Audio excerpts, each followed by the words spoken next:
He stood up pointed, and told his dad's bride exactly what he thought, and the whole room went silent. No one expected a 14-year-old to confront the woman marrying his dad.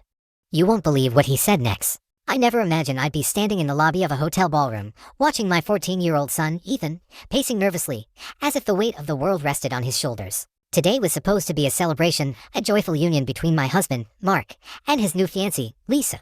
But for Ethan, it felt more like a battlefield. It all started months ago, when Mark announced he was engaged. Ethan, who had never had a close relationship with his father after the divorce, didn't take it well. He was quiet at first, brooding, asking questions about Lisa with a mix of curiosity and suspicion. "Does she really like me, Dad?" he asked one evening, gripping a cup of hot chocolate in his small hands. "I think she does, buddy," I replied cautiously. "She wants to be part of your life too," Ethan shrugged, staring into his cup, the way teenagers do when they're not ready to reveal what they're thinking. That was the beginning of the tension that would only grow. Over the next few months, it became clear that Ethan and Lisa didn't get along. Every visit was a minefield. Lisa tried to be patient, to engage with him gently, but Ethan's walls were impenetrable. He'd sit silently at the table while she told stories, barely nodding. He refused to participate in family outings and openly ignored her attempts to bond. The wedding planning itself became a point of contention.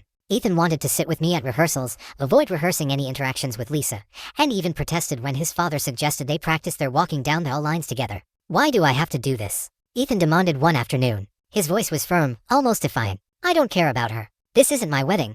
I know it's hard," I said softly, putting a hand on his shoulder. "But you're part of this family now, even if it doesn't feel that way. You have to try." He shook me off and stormed out of the room, leaving me feeling helpless. I knew he felt betrayed, as if my loyalty to his father had somehow shifted, leaving him isolated. As the wedding day approached, the tension reached a boiling point. Ethan's attitude was no longer just silent resentment. It was active defiance. He muttered under his breath whenever Lisa tried to engage him, rolled his eyes when the florist asked for his opinion on flower arrangements, and refused to participate in photos. Mark, oblivious to the depth of Ethan's feelings, remained optimistic. "He'll warm up eventually," he said, patting my arm. "Teenagers are tough, but he'll come around."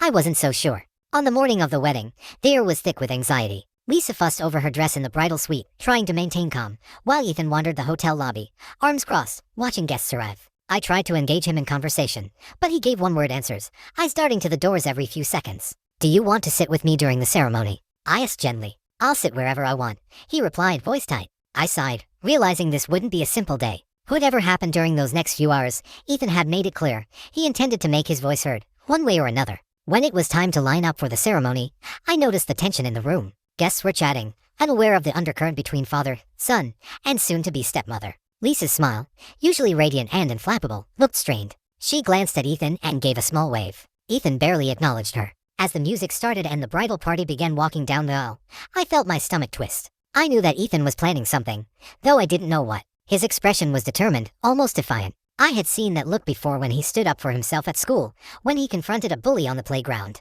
This wasn't just teenage rebellion. It was a statement. I took a deep breath, clutching his hand as we walked toward our seats, silently hoping that whatever he did, it wouldn't ruin the day. But deep down, I knew that this wedding wasn't just about two adults joining their lives. It was about a 14-year-old boy grappling with loyalty, anger, and the fear of losing the only parent he truly trusted. And as Ethan turned toward Lisa with a steady gaze, I realized that the confrontation that would define this wedding was about to unfold. The ceremony began, the music filling the room as guests settled into their seats. Mark stood at the altar, nervous but beaming, while Lisa walked gracefully down the aisle, holding a bouquet of white lilies. Everyone clapped politely, but my eyes stayed glued to Ethan. He hadn't moved from his seat near the back. Arms crossed, jaw tight, he was watching, analyzing, planning. I felt a pang of anxiety. I had hoped he would simply sit quietly, but something told me this was only the calm before the storm. As Lisa reached the altar, she offered a warm smile toward Ethan, as if to invite him into the moment. He didn't respond. His eyes were locked on her, and wavering, and I could see the conflict playing across his face: anger, hurt, and something deeper, sense of betrayal. The officiant began speaking, but Ethan's gaze never wavered. He shifted slightly, clearing his throat, drawing a few glances from nearby guests. I leaned over, whispering, "Ethan, please, not now." He shook his head. "I have to say something," he muttered under his breath, barely audible. I swallowed hard. This was it. I knew he had been building up to this for weeks, rehearsing words in his mind, stewing over what he considered the unfairness of the situation. He wasn't going to let the day pass without making his feelings known. When the officiant asked if anyone had objections, Ethan stood. Gasps rippled through the room. Some guests looked confused, others shocked, while Lisa froze mid-step, her smile faltering. Mark's face went pale. "I object," Ethan said, his voice shaking slightly but carrying through the room. The silence that followed was deafening. All eyes turned toward him. "I don't think this is fair," he continued, gathering courage. My dad. He should have thought about me first. I don't want her to be my stepmom. I don't trust her. She doesn't care about me, and I don't want her in our family like this. A few whispers spread among the guests. Lisa's mouth opened, as if to respond, but Ethan raised his hand. Please, don't try to say anything yet, he said. I need to be heard. I've been trying to be polite, trying to smile, but I can't. This isn't just about the wedding. It's about me. I'm your son, Dad. You can't just expect me to accept this without thinking about how it feels for me. Mark looked stricken, searching for words. He opened his mouth, then closed it, unsure how to respond. Lisa stepped forward, trying to reach out, but Ethan held up his hand again. I'm not saying you're a bad person, Lisa, he said, voice quivering with emotion. I'm just saying I can't accept this yet. You can't replace Mom. I know you think you can, but you can't. And I need you to understand that before anything else happens. The room was silent except for Ethan's voice, which trembled but never faltered. Some guests shifted uncomfortably in their seats, unsure how to react to a teenager openly confronting the bride during her wedding. Lisa swallowed hard, her eyes misting slightly. Ethan, she started, but he shook his head. No, he said firmly. I need my dad to hear me. I need everyone to know this is hard for me. I'm not trying to ruin your day, but I can't pretend it's okay when it's not. Mark's hands were trembling slightly as he reached for Ethan. Buddy, I didn't realize. I thought. Ethan took a step back, tears welling in his eyes. I know you thought it would be easy, but it's not. I don't hate you, Dad. I just need to know that you still see me, that you care about how I feel. The tension in the room was palpable. Guests watched in stunned silence, unsure whether to intervene or let the moment unfold. Lisa's face softened, and she took a deep breath, finally speaking in a quieter, more measured tone. Ethan, I hear you, she said. I want to understand, and I don't want to hurt you. I know this is difficult, and I'll do my best to earn your trust. I'm not here to replace anyone. I just want to be part of your life, if you let me. Ethan blinked, overwhelmed by the honesty in her voice. He nodded slightly, though his arms remained crossed. The first crack in the armor of his defiance had appeared, but he wasn't ready to surrender completely. Mark stepped forward and put a hand on Ethan's shoulder. I love you, Ethan. Nothing changes that. I hope you can see that this day isn't about replacing anyone, it's about adding someone new who cares about all of us. Ethan didn't respond immediately. The room remained tense, but the confrontation had reached a pause. For the first time, Ethan had spoken his mind openly and forcefully, standing up for his feelings in front of everyone. Though the wedding wasn't ruined, the emotional weight of the moment lingered. Guests murmured, processing what had just happened. Lisa took a step back, allowing Ethan space, while Mark tried to steady his own emotions. For me, I realized that this confrontation, while painful, was necessary. Ethan had a right to be heard, and he had taken that right, no matter how uncomfortable it made the adults feel. The ceremony continued, but the air had shifted. There was an unspoken understanding that the path ahead would be difficult. Trust, acceptance, and patience would be required from everyone, especially from a 14-year-old boy who had just reminded the adults in the room that his voice mattered.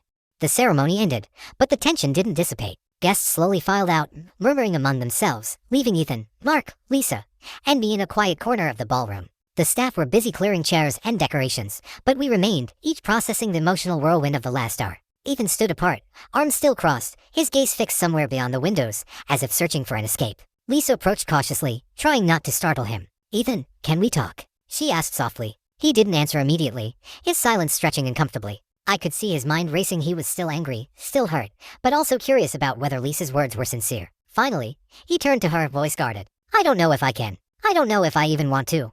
Lisa nodded, understanding the weight behind his hesitation. I get it. I know this is hard. I'm not trying to replace anyone, and I won't force you to like me. But I hope, eventually, we can figure out a way to get along.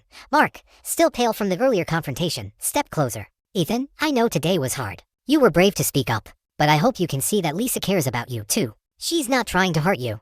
Ethan shook his head. It doesn't feel that way. It feels like she's trying to take your attention, take your love. And I can't just pretend it's okay. I put a hand on his shoulder. Ethan, I understand. Your feelings matter. What you felt today was valid, and it's okay to feel that way. But the people here, they're not your enemies. Lisa wants to be part of your life, but you have the right to set boundaries.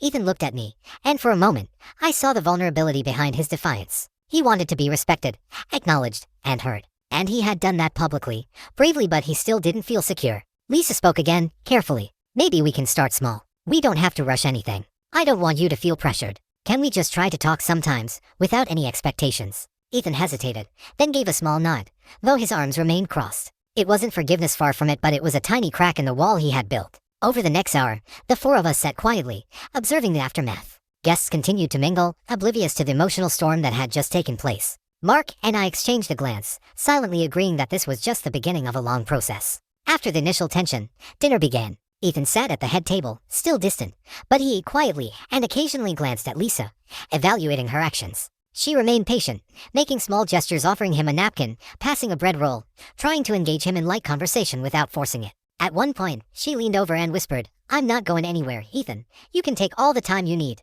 He didn't respond, but I noticed his jaw unclenched slightly. That small gesture was significant. It showed he was considering her words, even if he wasn't ready to admit it. Later, during speeches, Mark stood and addressed the crowd. He praised Lisa, thanked the guests, and made a heartfelt acknowledgement of Ethan's courage and honesty. "Today wasn't easy for anyone," he said, "especially for my son. Ethan, I love you, and your feelings are important. We're a family, and that means facing challenges together." Ethan shifted in his seat, his eyes meeting his father's. A flicker of understanding passed between them, a silent acknowledgement that, despite the clash, love and family ties remained intact. After dinner, when the dancing began, Ethan excused himself and stepped outside for a moment of solitude. I followed him to the patio, giving him space but staying close enough to offer support. "Feeling better?" I asked gently. He shrugged. "Not really, but I feel like I said what I needed to say." I nodded. "You did. And that was brave. But remember, it's okay to take your time. Trust isn't built in a day."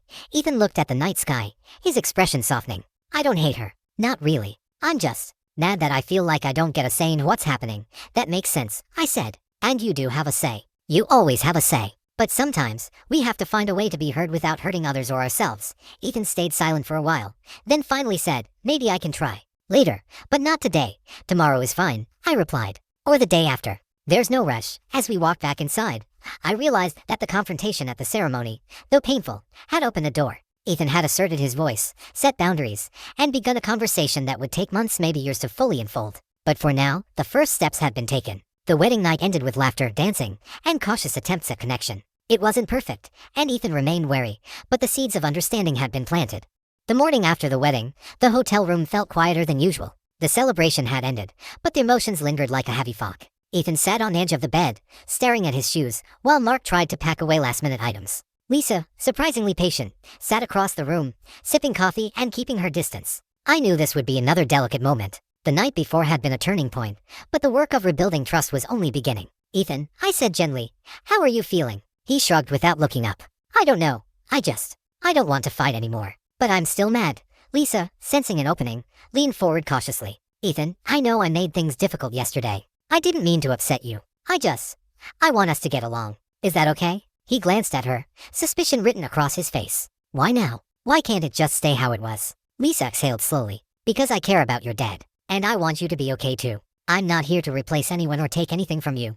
I just want to be part of your life if you let me." Ethan studied her, as if weighing the sincerity of her words. Slowly, he nodded, a small but meaningful gesture. Maybe we can start over," he said cautiously. Mark, relieved, came over and ruffled Ethan's hair. "That's a start, buddy. We can all take it slow." The drive back home was quiet. Ethan sat in the back seat, earbuds in, scrolling through his phone, while Mark and Lisa exchanged small talk in the front. I noticed Ethan's posture was less rigid, his expression less defensive. It wasn't reconciliation yet, but it was progress. Over the next few days, Lisa made small, deliberate gestures to earn Ethan's trust. She left a note on his bedroom door, complimenting his recent school project. She asked him about his favorite books and TV shows, without pushing her own interests. She even offered to help him with a tricky math problem, stepping back when he declined, respecting his boundaries. Ethan responded cautiously. He didn't openly engage, but he stopped rolling his eyes when she spoke and even laughed quietly at one of her jokes. It was subtle, almost imperceptible, but it showed that the wall he had built was beginning to crack. However, not every attempt was smooth. One evening, Lisa tried to plan a family game night, thinking it might bring them closer. Ethan refused, retreating to his room in frustration. I said I don't want to play, he shouted, slamming the door. Mark sighed and looked at me, exasperated. I just don't know how to reach him sometimes. I knelt beside Mark. He's processing a lot. This is his way of protecting himself. He'll come around, just not on our schedule. Lisa, overhearing, nodded. I just wish he'd let me in. I'm not trying to take his place, but it's hard to know how to connect when he pushes me away. Days turned into weeks, and progress came in tiny increments. Ethan began participating in conversations at the dinner table, asking questions about Lisa's childhood and favorite hobbies, though still keeping his distance. He tolerated brief interactions and even allowed her to drive him to school once, sitting silently in the passenger seat. The breakthrough came one evening when Ethan returned from soccer practice. Lisa greeted him with a plate of his favorite snacks. Thought you might be hungry, she said, offering the plate with a tentative smile. Ethan paused, then took a piece of pizza and muttered a quiet thanks. Lisa's smile widened, and she didn't press further. That simple exchange, small as it seemed, marked a turning point. Over time, Ethan began to allow short conversations, questions, and even minor jokes. He wasn't fully comfortable, but he was starting to accept Lisa's presence not as a replacement for his mother, but as someone willing to care for him and his father. Evenings became less tense. Family dinners were filled with tentative laughter, shared stories, and gentle teasing. Lisa made sure to respect Ethan's space while offering consistent kindness, earning his trust gradually. By the end of the month, the household felt different. The confrontational energy that had dominated the wedding day had softened. Ethan wasn't hugging Lisa or calling her mom, but he was starting to see her as an ally rather than an intruder. It was clear that healing would take time. Trust isn't built overnight, especially after a 14-year-old felt that his family dynamic was being upended. But the first steps had been taken, and the emotional bridge between Ethan and Lisa was beginning to form slowly, carefully, and with the patience necessary for real connection. The lesson was becoming clear. Relationships, especially blended families, require time, understanding, and respect. And even the most defiant teenager could be reached with sincerity, patience, and a willingness to listen. A few weeks after the wedding, life had settled into a fragile routine. Ethan's relationship with Lisa was improving, but the progress was slow, like ice cracking under pressure. He tolerated her presence, exchanged short conversations, and even smiled occasionally, but the old tension still lingered, ready to flare up at any moment. One Saturday afternoon, Mark decided to take the family to a nearby park for a picnic. He hoped that being outdoors together might ease the strain further. Lisa suggested a game of frisbee, thinking it could encourage Ethan to participate without feeling forced. Ethan, however, was skeptical. "I'm not playing. You know, I don't like those things," he said, arms crossed, glaring at the frisbee in her hands. Lisa smiled softly. "That's fine. You can just watch, if you want. No pressure." For a while, Ethan sat on the grass, observing silently as Mark and Lisa tossed the frisbee back and forth. The tension was palpable, each moment stretched thin by unspoken emotions. Then, a sudden misthrow sent the frisbee sailing toward Ethan. He caught it reflexively, his body tense. "Hey, you caught it," Lisa exclaimed, pleasantly surprised. Ethan hesitated. He could throw it back, or he could ignore it. After a long pause, he tossed it lightly back toward her. She smiled, keeping her tone calm and encouraging, not overreacting. It was a small victory, but it meant more than that. The ice between them had shifted slightly, allowing for interaction without confrontation. Later, while sitting on a park bench, Ethan finally spoke more openly than he had in weeks. "I don't hate you, Lisa," he admitted, voice quiet. I don't trust you yet." Lisa nodded, understanding completely. "That's okay, Ethan. I don't expect you to trust me overnight. I just want to be honest with you and show that I care." It was a breakthrough moment, acknowledgement without pressure, honesty without defensiveness. Ethan's guard had started to lower, and for the first time, he allowed the possibility that Lisa might not be a threat. But progress is rarely linear. Later that evening, an unexpected argument erupted. Mark had promised Ethan a late-night movie, but Lisa suggested an earlier bedtime for him. "That's not fair," Ethan shouted, his frustration spilling over. "You're always trying to control me." "Dad, why don't you say anything?" Mark raised his hands, trying to calm him. "Ethan, it's just a bedtime suggestion. We're not trying to control you." Lisa stepped back, realizing she had unintentionally triggered old feelings of resentment. "I'm not trying to take over," she said gently. "I just want you to get some rest. That's all." Ethan's eyes welled up. "You just don't get it. Everything's about rules with you." I stepped in, placing a calming hand on his shoulder. "Ethan, you're allowed to feel frustrated. But remember, Lisa isn't your enemy. She's trying to help, even if it doesn't feel that way right now." After a long pause, Ethan finally exhaled and sank into the couch. "I know. I don't want anyone telling me what to do," he muttered. Lisa moved closer cautiously, giving him space but offering reassurance. "I understand, and I'll try to respect that. We'll figure this out together, okay?" That night, as Ethan drifted to sleep, I realized something important. Progress wasn't about perfection. It wasn't about Ethan instantly embracing Lisa as a new family member. It was about communication, honesty, and small steps forward, even in the face of setbacks. The next morning, Ethan emerged from his room looking calmer. He offered Lisa a small smile, the first genuine one in weeks. "Morning," he said softly. Lisa's face lit up. "Morning, Ethan." Mark and I exchanged a glance. The road ahead would still have challenges, arguments, misunderstandings, and moments of resistance, but the foundations of respect and cautious trust had been laid. In that moment, I realized that blended families require patience and persistence. Even when a teenager feels betrayed or defensive, consistent kindness, transparency, and acknowledgement of feelings can slowly heal emotional wounds. Ethan had taken the first steps toward accepting Lisa not as a replacement, but as someone willing to care for him and his father. And while the journey was far from over, the seeds of a real family bond had finally been planted. The weeks following the picnic were full of small victories and quiet setbacks. Ethan had begun to tolerate Lisa's presence more willingly, engaging in short conversations and even laughing at a few of her jokes. But underlying tension remained, a silent reminder of the battle lines that had been drawn on the wedding day. One Friday evening, Mark received an invitation to a work function that required the family to attend. He thought it would be a good opportunity for everyone to present a united front. Lisa suggested that Ethan could come along, hoping it might help strengthen their budding relationship. Ethan's eyes narrowed when he heard the idea. "I'm not going," he said flatly. Mark tried reasoning. "It's just a short event, Ethan. You can sit with me, and Lisa will be there too. It'll be fine. I don't care. I'm not going to pretend like I like her," Ethan shot back. I stepped in, trying to mediate. "Ethan, no one expects you to fake anything. But showing up doesn't mean you're pretending, it just means you're giving people a chance to see you as part of the family. You can set boundaries while still attending." Ethan's face twisted in frustration. "I'm 14. Why do I have to do anything for her?" Lisa, standing quietly nearby, finally spoke. "Because I care about your dad, Ethan, and because I want to show you that I respect you. I'm not asking you to like me yet, I just want you to be part of this evening without feeling like it's a trap." Ethan hesitated, then huffed and muttered, "Fine, but I'm only going because Dad asked."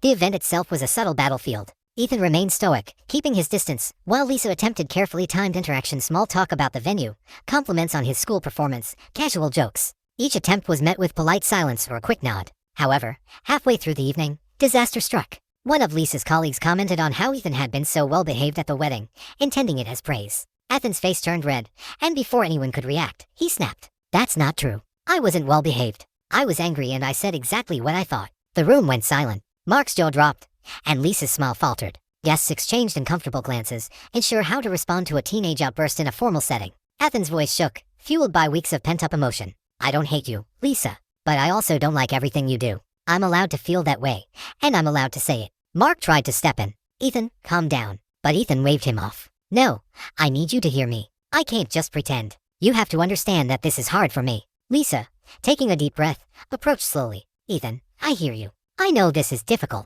I don't want to force you into anything, and I'll never pretend to replace anyone. I just want to be honest and patient with you. That's all I ask." Ethan's breathing slowed, his anger giving way to exhaustion. He sank into a nearby chair, staring at the floor. After a long silence, he whispered, almost to himself, "I just don't want to lose Dad." Lisa's eyes softened, and she knelt slightly to be at his level. "You won't lose him, Ethan, and I don't want to take your place. I just hope we can find a way to be a family together, even if it's different from what you imagined." Mark and I exchanged relieved glances. This confrontation, while intense, had achieved something crucial. Ethan had expressed his deepest fears and frustrations, and Lisa had responded with honesty and patience, validating his feelings instead of dismissing them. The rest of the evening passed more smoothly. Ethan remained reserved, but he was calmer. He even smiled faintly at a joke Lisa made about the venue's decor, a small but meaningful breakthrough. On the drive home, Ethan remained quiet for a long stretch, then finally muttered, Maybe she's not so bad."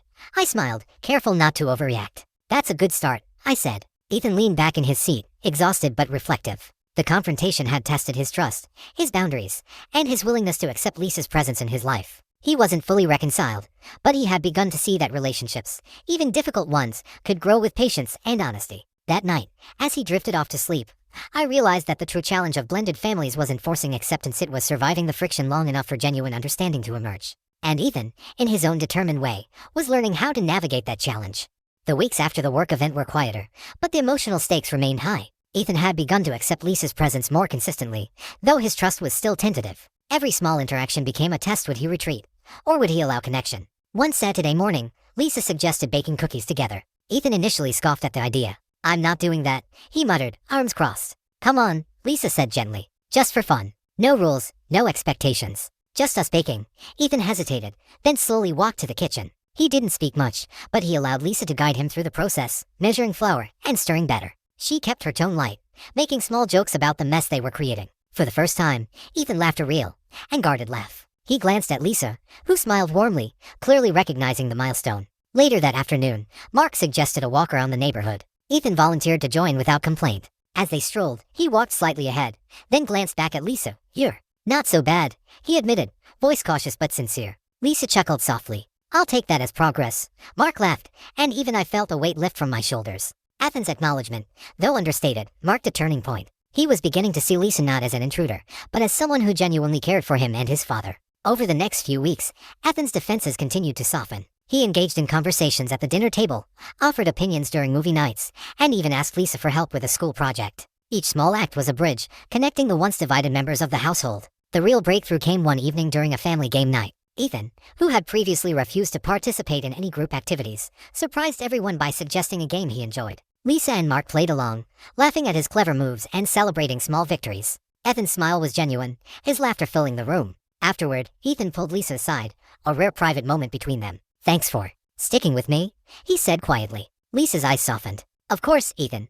I'm not going anywhere. I know it's been hard, but I want to be part of your life. That's all I ever wanted. Ethan nodded, a subtle but profound sign of trust. I think I can try. I don't have to like everything, but I'll try. Mark, watching from a distance, felt a surge of pride. That's all I've ever wanted, he said, voice thick with emotion. From that day forward, the household felt lighter. Conflicts didn't vanish, and Ethan's teenage mood still flared from time to time, but the foundation of trust and mutual respect had been laid. He no longer viewed Lisa as a threat or a replacement. She had become, slowly but surely, a supportive presence in his life. As the months passed, Ethan's relationship with Lisa evolved into a tentative friendship. He began to share small parts of his world with her, from his favorite books to the stories of his school days. She responded with patience, never pushing, never trying to force affection, only offering consistent kindness and reliability. The wedding confrontation, once a source of tension and embarrassment, became a turning point. It had forced honesty, allowed boundaries to be expressed, and ultimately paved the way for understanding. Looking back, I realized the journey had taught all of us invaluable lessons, that children's voices deserve to be heard, even when it's inconvenient. That trust is earned slowly, through patience and consistent care. And that love, whether between parents, children, or step-parents, requires humility, understanding, and respect. Ethan, my brave and determined 14-year-old, had faced his fears, confronted what he felt was unfair, and taken the first steps toward reconciliation. And Lisa, with her patience and honesty, had shown him that family could be complicated but still filled with care, compassion, and a future worth building together. By the end of the year, our home felt whole, not perfect, but connected. We had survived the storm of emotions, confrontations, and uncertainty. And in the quiet moments, watching Ethan laugh with Lisa or share a joke with Mark, I knew that the hardest battles sometimes produce the most meaningful victories. The wedding had been just the beginning, but it had been a beginning filled with lessons in courage, honesty, and the resilience of family bonds. And as I watched Ethan finally let go of his rigid defenses, I knew that, for the first time, he was willing to embrace the possibility of a blended family, not as a compromise, but as a new chapter in his life.